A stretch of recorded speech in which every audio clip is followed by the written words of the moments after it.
Buenos días, buenas tardes, buenas noches.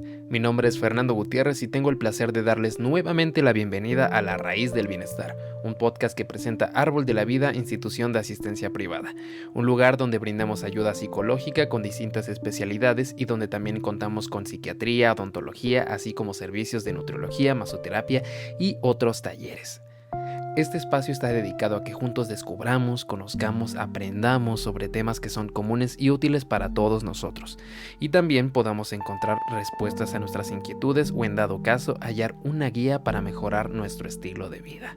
Así que sin más preámbulos, comencemos con este programa de La Raíz del Bienestar, un podcast de Árbol de la Vida. Sean todos ustedes bienvenidos. Por mucho tiempo se ha generado una señalización e incluso discriminación para las personas con problemas de salud mental. La gente los etiqueta, los relaciona con estereotipos que no son para nada positivos y es por eso que es muy importante no dejar estos temas de lado y darles un espacio para comprenderlos y ser más empáticos al respecto. Hoy vamos a platicar de el estigma en la salud mental, para lo cual nos acompaña el doctor Ricardo Monsiváis, quien es médico psiquiatra por parte de la Universidad Nacional Autónoma de México, con una especialidad en el tratamiento de las adicciones, además de es psicoterapeuta ericksoniano. Está adscrito al Centro Médico Naval y ha colaborado en los centros de integración juvenil y en clínicas de rehabilitación en adicciones. Gracias por acompañarnos, doctor. Bienvenido, ¿cómo está? Muchas gracias por la invitación, Árbol de la Vida. Muy bien, pues primero, para entender qué es el estigma en la salud mental, creo que primero debemos saber y definir qué es un estigma, ¿no?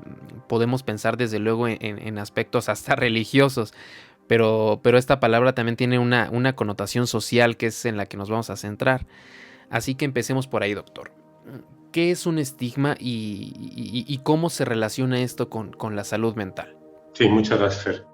El estigma, pues es un concepto propuesto originalmente por Erving Goffman, que es justamente sociólogo, quien lo define como una marca o un atributo profundamente desacreditador. Esto coloca al sujeto en una condición de inferioridad y pérdida de estatus. Esto genera sentimientos de vergüenza, de culpabilidad, de humillación. Este proceso de estigmatización se inicia a través de una serie de señales o marcas, por ejemplo, pues el color de la piel, la etnia, el género, la condición social.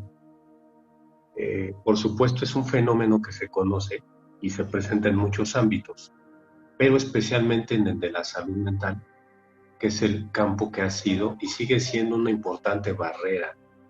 Es una barrera relevante para la atención y la integración social de estas personas que son afectadas por enfermedades mentales.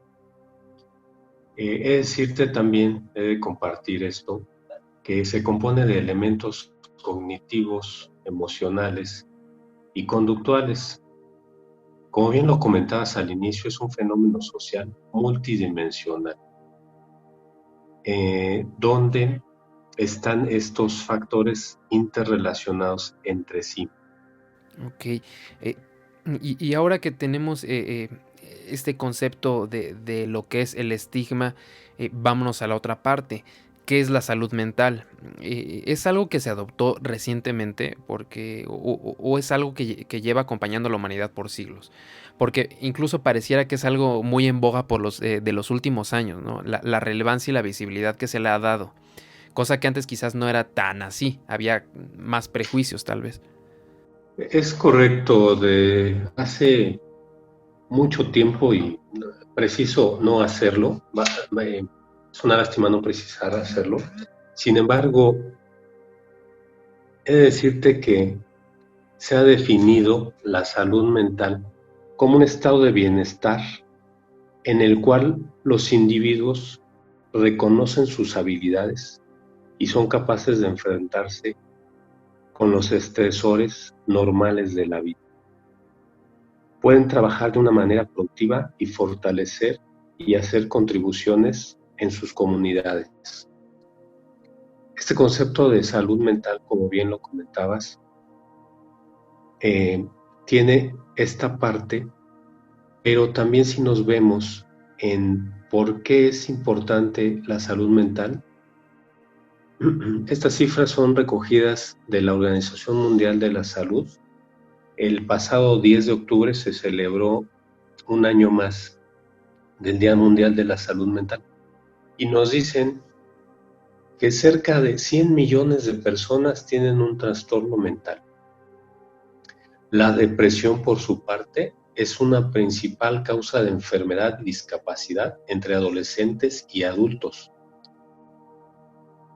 Otro dato importante en este sentido es que 1 de cada 5 niños y adolescentes tienen un trastorno mental. Ok, entonces, ya que tocamos esta parte de las enfermedades mentales, ¿cuáles son las más comunes y cuáles son sus causas? ¿Vienen de una parte genética, social, familiar? ¿De dónde vienen? ¿Qué las origina? Sí. Bueno, me gustaría primero un poco abordar este tema de las causas, ya que realmente es un tema complejo. Lo trataré de resumir y porque además no tenemos esa certeza de realmente qué es lo que suceda. Las causas son multifactoriales, entre ellas son cuestiones biológicas, genéticas, psicosociales, y en diferencia de lo que es una enfermedad y un trastorno mental, es que justamente en el trastorno hacemos cuenta de estos posibles factores o como causas biológicas, genéticas, todo esto que comenté, psicosociales, ambientales. Es ese conjunto. Y en una enfermedad sabemos que hay una cuestión de fisiopatología, es decir, cómo se genera, por qué, quizá por qué agente, si estamos hablando de una enfermedad infecciosa, por qué agente está generándose esta enfermedad y que hay una cuestión psicopatológica, es decir, cómo se genera esta enfermedad. Aquí en la salud mental es muy, dentro de esta multifactoriedad, inclusive hasta fenómenos preconcepcionales o los eventos preconcepcionales, las cuestiones del nacimiento y lo que conlleva con nuestro desarrollo, con nuestra maduración, no tan solo, digamos, de un aspecto de desarrollo cerebral y maduración, sino en general, cómo somos criados por nuestros padres y cómo en algún momento dado, si puede haber una cuestión genética transmitida obviamente por ellos o por nuestros antepasados, digamos, no en generaciones muy atrasadas, pero sí en nuestra familia, que nos da o que nos... sí, que nos proporciona un factor de este tipo. Hablando un poco sobre por ejemplo, los traumatismos craneoencefálicos, donde no puede haber previamente una alteración de este tipo de salud mental, vemos que al tener un evento traumático, sí puede alterar algunas situaciones específicamente de conducta o de cognición. Y esto, a diferencia de, por ejemplo, con los pequeños que pueden tener algún problema en el desarrollo, donde sí involucran estos eventos preconcepcionales, involucra tal vez una cuestión de crianza, pero que en el transcurso, en el desarrollo, puede haber una estabilidad y que o en un problema de personalidad, o en un trastorno de personalidad, se puede llevar tanto la crianza a un evento preconcepcional y el desarrollo que podemos seguir teniendo en nuestras vidas. Entonces, sí es delicado, complicado hablar de una sola causa que genere un trastorno mental. Bueno, principalmente, creo que aquí lo comenté, una de las principales causas que vemos tanto en esta parte mundial es la depresión, problemas de ansiedad, problemas que ya vienen repuntando el consumo de sustancias y esto nos va hacer también pensar que cuando hay estar viendo un problema del afecto, llámese de depresión, ansiedad, trastorno bipolar, psicosis. Ok, ahora me gustaría ir hacia la parte del estigma de la señalización que se le hace a las enfermedades mentales. Las personas a veces tienden mucho a señalar a quien tiene una enfermedad mental. En este caso, ¿cuál es la percepción o cómo vive el enfermo estas señalizaciones? Porque además de lidiar con sus propios problemas y síntomas, en muchas ocasiones tienen que enfrentarse a actos de discriminación. Claro, sí, es muy adecuado, me parece muy adecuado lo que comentas, porque sí, no solamente la persona que tiene un problema de salud mental se enfrenta a eso, sino también a la sintomatología que presenta por el propio trastorno y por supuesto por el estigma. Los problemas de salud mental todavía viven y se viven en el silencio. A menudo esto provocado por el miedo, la vergüenza o la incomprensión. En resumen, el estigma social rodea esta parte y lo ha venido acompañando pues por muchos años. Eh, Hay ocasiones con mucha frecuencia que lo vemos, que tanto la persona que padece como la familia que padecen este trastorno lo sufren, lo viven de forma diferente. Mientras tanto, los primeros, es decir, el que padece el trastorno mental, como lo comenté hace un momento, como las personas que están, ya sea, si no cuidadoras primarias, sí como solamente como familiares, inclusive llegan a tener tanto esa preocupación, esa vergüenza, y el desconocimiento que es de la salud mental.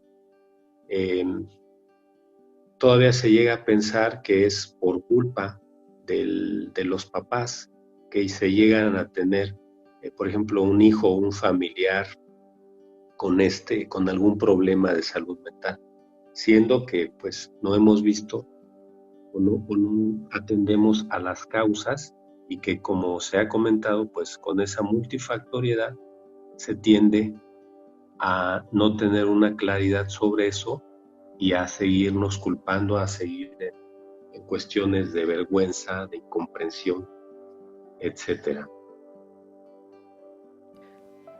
Si yo estoy consciente de que estoy atravesando por algún trastorno mental, sea leve o severo, ¿cómo lo afronto? ¿A quién debe acudir uno? Y también por la parte de la familia, ¿cómo abordar este tema con la familia? Sí, primero, ¿cómo se afronta cuando una persona no tiene esa capacidad le llamamos introspección, de saber que hay un problema? Eh, Eso es algo complicado. Se tiene que eh, hacer algo que llamamos psicoeducación. Registramos en una historia clínica y lo que nos parezca que está relacionado con la salud mental, yo tengo que explicar todo esto que hemos comentado, esas causas que llevan a un trastorno mental. Podemos acudir tanto al psicólogo como a nosotros, psiquiatras, para evaluar esa parte y poder establecer un diagnóstico, un tratamiento.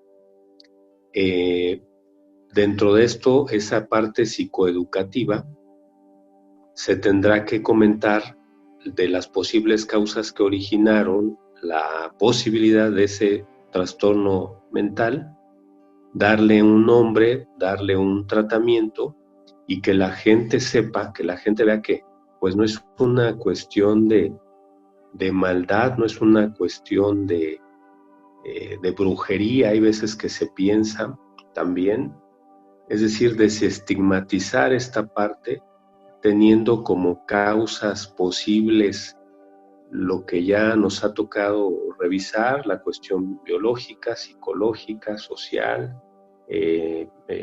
genética, y así poder dar la mejor respuesta a la persona, que nos podamos comprender en lo que sucede, que pueda haber alteraciones que en un momento dado nos cuestionan con cierta frecuencia.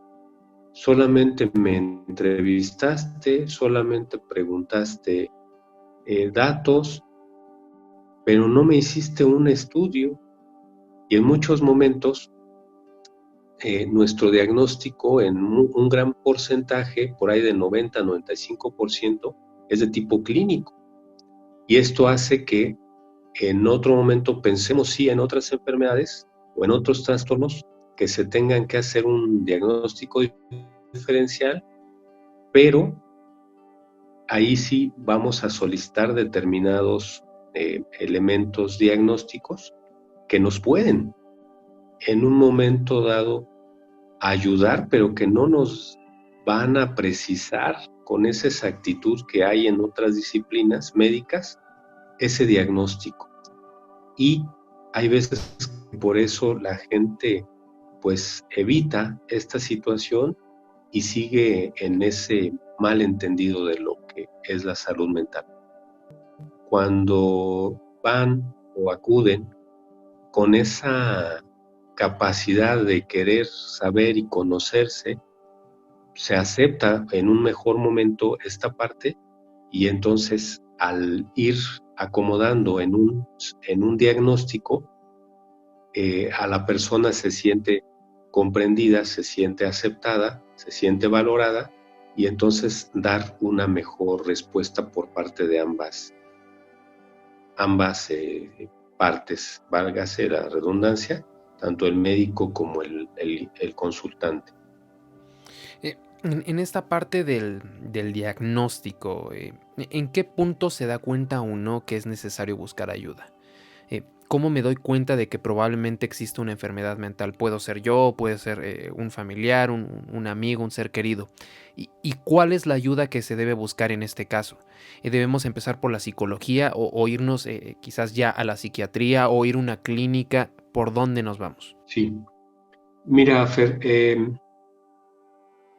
en nuestra vida, si hablamos en un aspecto laboral, familiar, social, escolar, cuando hay una disfuncionalidad en estas esferas, es decir, puede ser que falte al trabajo, puede ser que mis relaciones con las personas desde la familia ya no sean adecuadas, ya se tenga una alteración, una alteración en la conducta, en la forma de responder que yo pueda tener, alteraciones de conducta en el trabajo, en la escuela, que haya una disfuncionalidad, que haya un malestar en esas situaciones, en esas esferas. Como bien lo decías, desde la psicología, desde la práctica, la referencia, ya sea del médico del psicólogo al médico, un diagnóstico podemos estar viendo. Se puede tratar en la consulta o ya un problema, si pensamos en la psicosis, donde hay alteraciones de la sensación, de la percepción, que hay ideas inclusive de muerte, es uno de los pasos que nos da a pensar que hay que hospitalizar al paciente, es decir, que se ponga en riesgo la vida tanto de la persona como de terceros. Podemos verlo en consulta externa o en el consultorio o podemos ver al paciente o a la persona que nos consulta o en una hospitalización en un centro psiquiátrico. Ok. Por otro lado, Ya para ir finalizando, como última pregunta, ¿cómo puede uno ayudar desde su posición a las personas que viven con enfermedades mentales? ¿Cómo cooperamos a que el estigma en la salud mental sea cada vez menor? Sí, perfecto. Una de las cosas, por la información. Es decir, tenemos que, puede ser adentrarnos a la salud mental, eh, saber que todos estos factores, desde, retomo un poco desde cómo es nuestra concepción o nuestra gestación, cómo fuimos criados, si tenemos algún familiar con algún problema de salud mental, que esto nos pudiera dar un factor genético, estar en esa posibilidad de sabernos con algún trastorno y la forma que podemos, es decir, al estar entendiendo y atendiendo todos estos posibles factores, entender ahora a las personas que ya se conocen o que conocemos con un problema y decir, bueno, no es una situación que él o que ella haya querido, sino que se presenta, obviamente no por situación espontánea, sino por todos estos factores que hemos comentado. Puedo aceptar a la otra persona, puedo ser empático, eh, en ese sentido de apoyo, de ayuda, con estos factores, hacer un apoyo a estas situaciones que se puedan presentar en nuestros familiares inclusive, o en uno mismo cuando nuestra falta de comprensión, falta de amabilidad, se llegue todavía a trastocar algunas otras esferas. Perfecto, doctor. Y pues muchas gracias por acompañarnos aquí en La Raíz del Bienestar. Fue un gusto tenerlo y aprender un poco más sobre la salud mental y todo lo que le rodea, ¿no? Tanto el diagnóstico como el tratamiento. Muchísimas gracias. Pero al contrario, y espero haya sido claro en mis apreciaciones. No, claro que sí. Y si quedó alguna duda, pues lo volvemos a traer y lo platicamos, ¿cómo no? Claro que sí, Fer, con mucho gusto y a la orden. Claro que sí. Muchas gracias, doctor. Hasta luego. Hasta luego, buenas tardes. Esto fue La Raíz del Bienestar, un podcast de Árbol de la Vida. Les recuerdo que nuestros teléfonos 55 53 86 21 80 y 55 53 86 01 11, así como en nuestro Facebook oficial Árbol de la Vida IAP, podemos atender todas sus dudas y, si ustedes así lo desean, agendarles una cita para alguno de nuestros servicios. El doctor Ricardo Monsiváis se encuentra actualmente ofreciendo consulta psiquiátrica en nuestra institución, por lo que si gustan, él mismo puede atenderlos. Pues bien, recuerden que un cuerpo sano es producto de una mente sana. Nos escuchamos en la próxima. Mi nombre es Fernando Gutiérrez. Hasta luego.